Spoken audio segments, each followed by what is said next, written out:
ಒಂದು ಕಾಲದಲ್ಲಿ ದಿಕ್ಕುಗಳಲ್ಲೂ ತನ್ನ ಸಾಮ್ರಾಜ್ಯ ಸ್ಥಾಪಿಸಿ ವೀರಾಧಿವೀರನಾಗಿ ಬಾಳಿದ ಮಹಾರಾಜ ಧೀರಸೇನ ಈಗ ಅನಾರೋಗ್ಯದಿಂದ ಹಾಸಿಗೆ ಹಿಡಿದಿದ್ದ.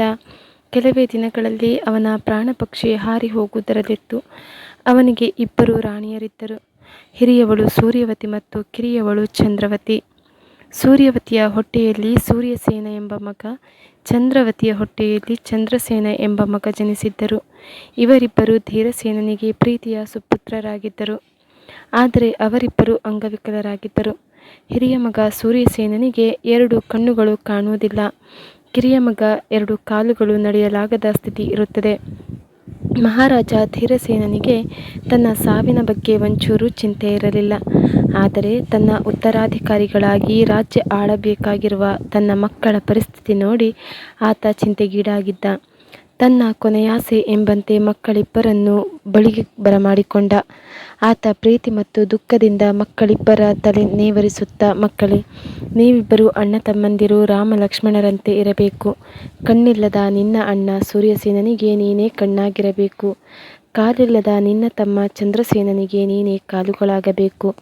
ನೀವಿಬ್ಬರು ಒಬ್ಬರಿಗೊಬ್ಬರು ಕಣ್ಣು ಕಾಲುಗಳಾಗಿ ಪ್ರಜಾಪಾಲಕರಾಗಿ ಈ ರಾಜ್ಯವನ್ನು ಕಾಪಾಡಬೇಕು. ಯಾವುದೇ ತೊಂದರೆಯಾಗದಂತೆ ನಿಮ್ಮಿಬ್ಬರ ಕೈಯಲ್ಲಿ ರಾಜ್ಯಭಾರ ಮಾಡಿಸುವಂತಹ ಮಹಾಮೇಧಾವಿ ಮಂತ್ರಿಯೊಬ್ಬನನ್ನು ನಿಮಗೆ ನಾನು ಕೊಡುತ್ತೇನೆ. ಇದೇ ನಾನು ತಂದೆಯಾಗಿ ನಿಮಗೆ ಕೊಡುವ ಮಹಾಕಾಣಿಕೆ ಎಂದು ಬುದ್ಧಿ ಹೇಳಿ ಧೈರ್ಯ ತುಂಬಿದ.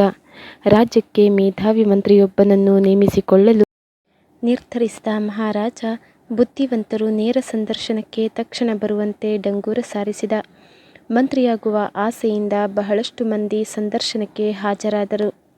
ಅವರೆಲ್ಲರಿಗೂ ಧೀರಸೇನ ಪರೀಕ್ಷೆಯೊಂದನ್ನು ಇಟ್ಟು, ಅಲ್ಲಿ ನೋಡಿ, ಅದೊಂದು ಕತ್ತಲೆಯ ದೊಡ್ಡ ಕೋಣೆ. ಯಾವ ವಸ್ತುವಿನಿಂದಾದರೂ ಸರಿಯೇ, ಅದರಿಂದ 10 ನಿಮಿಷಗಳಲ್ಲಿ ಆ ಕೋಣೆಯನ್ನು ತುಂಬಿಸಬೇಕು. ಹೀಗೆ ತುಂಬಿಸಿದ ವ್ಯಕ್ತಿಗೆ ನನ್ನ ರಾಜ್ಯದ ಮಂತ್ರಿಸ್ಥಾನ ನೀಡುತ್ತೇನೆ ಎಂದ. ಸಂದರ್ಶನಕ್ಕೆ ಬಂದಿದ್ದವರೆಲ್ಲ, ಇದೊಂದು ಹುಚ್ಚು ಪರೀಕ್ಷೆ, ಮಹಾರಾಜನಿಗೆ ತಲೆ ಕೆಟ್ಟಿದೆ. ಇಷ್ಟೊಂದು ದೊಡ್ಡ ಕತ್ತಲೆಯ ಕೋಣೆಯನ್ನು 10 ನಿಮಿಷಗಳಲ್ಲಿ ಯಾವ ವಸ್ತುವಿನಿಂದಾದರೂ ತುಂಬಿಸಲು ಸಾಧ್ಯವೇ ಎಂದು ತಮ್ಮೊಳಗೆ ನಕ್ಕರು. ವಾಪಸ್ಸು ಹೋಗಲು ಮುಂದಾದರು. ಆದರೆ ಅವರಲ್ಲಿ ಒಬ್ಬ ಮಾತ್ರ ಅಲ್ಲಿಯೇ ಗಟ್ಟಿಯಾಗಿ ನಿಂತು, ಕತ್ತಲೆಯ ದೊಡ್ಡ ಕೋಣೆಯನ್ನು 10 ನಿಮಿಷಗಳಲ್ಲಿ ನಾನು ತುಂಬಿಸುತ್ತೇನೆ ಎಂದು ಹೇಳಿದ. ಅಲ್ಲಿದ್ದವರೆಲ್ಲ ಆಶ್ಚರ್ಯದಿಂದ ಅವನತ್ತ ನೋಡಿದರು. ತಕ್ಷಣವೇ ಆತ ಕತ್ತಲೆಯ ದೊಡ್ಡ ಕೋಣೆಯ ಮಧ್ಯದಲ್ಲಿ ಒಂದು ದೀಪ ಹಚ್ಚಿಟ್ಟ. ಒಂದು ಕ್ಷಣದಲ್ಲಿ ಇಡೀ ಕೋಣೆ ಬೆಳಕಿನಿಂದ ತುಂಬಿಕೊಂಡಿತು.